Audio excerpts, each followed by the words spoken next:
అందరూ బాగుండాలని కోరుకునేవాడిని. అందరి చేత ఓట్లు వేయించుకొని జెండా తగ్గించి జెండా ఇబ్బంది ఉంది, విను మాట, సంతోషం, ధైర్యంగా ఉండు, జెండా కింద దించు. నేను మాట్లాడుతున్నాను కదా, జెండా నేను కనిపిస్తాను కదా, జెండా పైకి ఎదురు తాగు.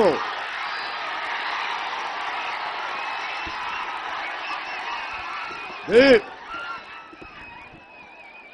2009 మార్పు కోసం వచ్చాం. ఆ రోజున రాజకీయం అంటే ఇద్దరు చంద్రబాబు గారి ఇంట్లో ఉండాలి, లేదంటే పులివెందుల జగన్మోహన్ రెడ్డి గారి ఇంట్లో ఉండాలి.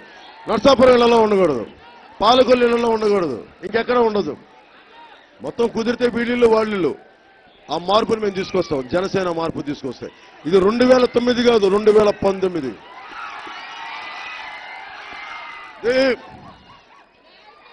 నేను జగన్మోహన్ రెడ్డి గారిలాగా మీ బుగ్గలు నిమ్మను, మీ గడ్డాలు నిమ్మను, మీ తలలు నిమ్మను. చంద్రబాబు గారిలాగా మీ చేత అందరి చేత ఓట్లు ఎంచుకొని ఆయన తెలుగుదేశం వర్గాలకి పరిమితం వ్యక్తిని కాదు. నేను ఎవరు నాకు ఓటేసినా ఏగిపోయి ఎవరు ఓటేశారని చెప్పి ఈ రోజున ఇంత దూరం వచ్చాను. నాకు నా దేశం ఇష్టం, నా సమాజం ఇష్టం, సామాజిక సమానత్వం